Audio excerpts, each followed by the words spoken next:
Hi friends, welcome to my channel Amara's Arusuvai. இன்றைக்கி நம்ம கேழ்வரகு களியும் மீன் குழம்பு தான் செய்ய போகிறோம். கேழ்வரகு களிக்கு 100 கிராம் நொய்யரிசி எடுத்துக்கணும். இந்த களிக்கு நான் பச்சரிசி நொய் எடுத்துருக்கேன். நீங்கள் புழுங்கல் அரிசி நொய் போட்டாலும் போடலாம். இப்போ நம்ம இதை களைஞ்சி எடுத்துகிட்டு வந்துடலாம். இதை மண் பாத்திரத்தில் தான் செய்ய போகிறேன்.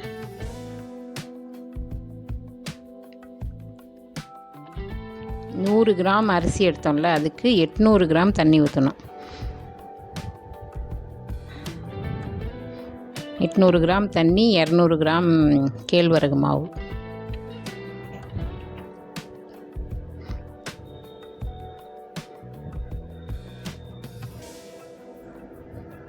அது நம்ம எந்த இதில் எடுக்கிறோமோ அதிலே அளந்து ஊற்றணும். 100 கிராம் எடுத்தோம்னா அதோட 8 மடங்கு தண்ணி ஊற்றணும். வாங்க, இதை அடுப்பில் வச்சுட்டு நம்ம மீன் குழம்புக்கு முதல்ல ரெடி பண்ணலாம். மண் சட்டி பாத்திரத்தில் மீன் குழம்பு வைக்கலாம். முதல்ல நல்லெண்ணெய் ஊற்றிட்டு அது காஞ்சோன்னா கடுகு, வெந்தயம் போட்டு அது பொரிஞ்ச உடனே வெங்காயம், சின்ன வெங்காயம் அரிஞ்சு வச்சுருக்க சின்ன வெங்காயத்தை போட்டு 2 பச்சை மிளகாய், கருவேப்பிலை,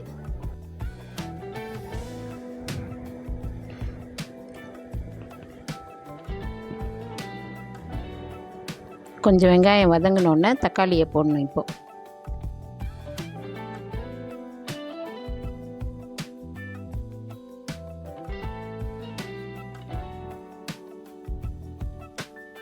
குழம்புக்கு வெங்காயம் தக்காளி வதங்கிட்டு இருக்கட்டும். நம்ம களிக்கு நொய் அரிசியை போடலாம். தண்ணி கொதிச்சிருச்சு.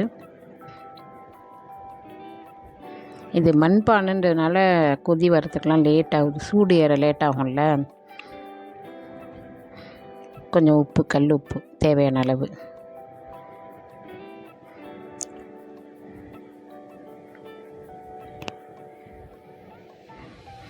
இப்போ இது நல்லா வதங்கிடுச்சு. இதில் மசாலாலாம் போடலாம். மிளகாய்த்தூள்,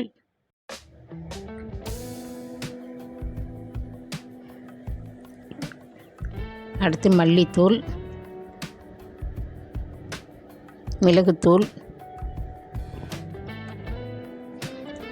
இது எல்லாத்தையும் போட்டுட்டு புளி கரைத்து வைத்த தண்ணி,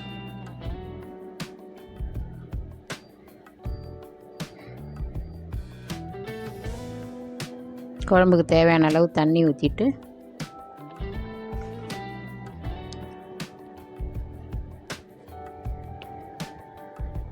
தேவையான அளவு உப்பு சேர்த்து குழம்பை மூடி வச்சிடலாம்.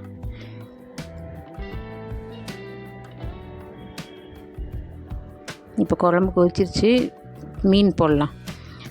அந்த நொய் அரிசி நல்லா நம்ம ரைஸ் வேகிற மாதிரி நல்லா குழைய வேகணும். இப்போ குழம்புல மீன் போடலாம்.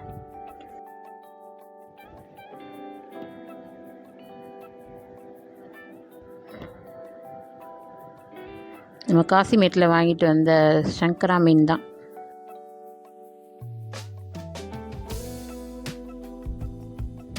மீன் முட்டை இருக்குது பாருங்கள். இதையும் குழம்புல போட்டால் நல்லா டேஸ்ட்டாக இருக்கும்.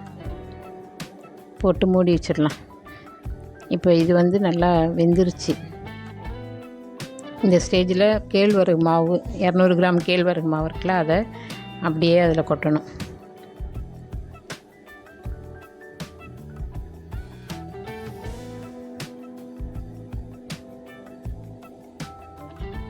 போட்டு நம்ம இதில் கரண்டிலாம் வச்சு கிண்டக்கூடாது. அப்படியே மூடி வச்சிடணும். கொஞ்சம் மேலே குதிச்சு வருது பாருங்கள். அப்போ லைட்டாக திறந்த மாதிரி மூடி வச்சோம்னா செட் ஆகிடும். இப்போ இது மீன் குழம்பு ரெடி ஆகிடுச்சு. கடைசியாக மாங்காய் போட்டு மூடி வச்சு சிம்மில் 5 நிமிஷம் வச்சா குழம்பு ரெடி ஆகிடும். களி கேவுரு மாவு போட்டு ஒரு 1/4 மணி நேரம் மீடியம் ஃப்ளேமில் வச்சு அப்படியே இறக்கிடணும். இந்த பாருங்கள், மேலே அப்படியே தான் இருக்குது. அது கிளறாமே அந்த மாவெல்லாம் வெந்திருக்கும். ஆனால் மூடி வச்சதுனால இப்போ நம்ம இதை நல்லா கிளறி விடணும். ரொம்ப அனலாக இருக்குது.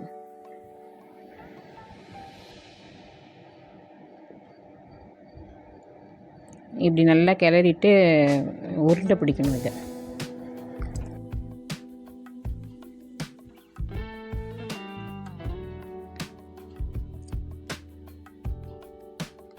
இப்படி தண்ணியில் கையை நனைச்சிட்டு உருட்டி பார்த்தா கையில் ஒட்டாமல் இருக்கணும்.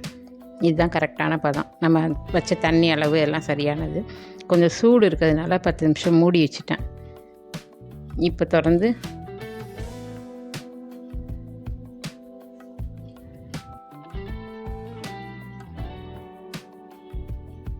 இப்பயும் சூடாக தான் இருக்குது.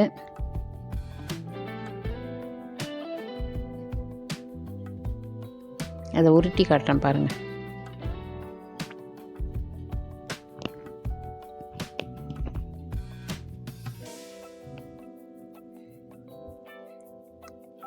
இப்படி 2 கையில் பிடிச்சிட்டு உருண்டை பிடிக்கணும்.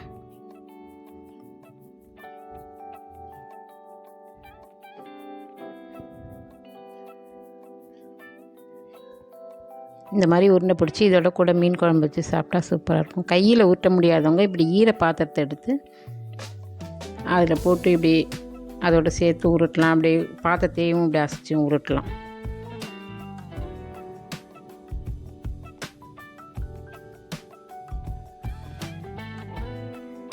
நம்ம போட்ட அந்த ஒரு ஆளாக்கு கேவுரு மாவு இது கொஞ்சம் சின்னதாக இருக்குது, அதையும் கொஞ்சம் பெருசாக்கிடலாம். ஒரு ஆளாக்கு கேவுரு மாவு, அரை ஆளாக்கு நொய், 800 ml தண்ணி.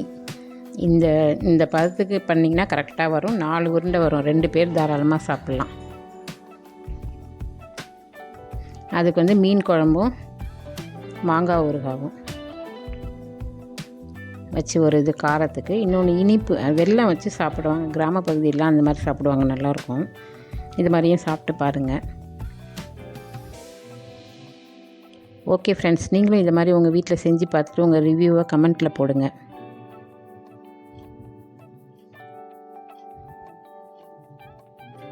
Okay, thank you.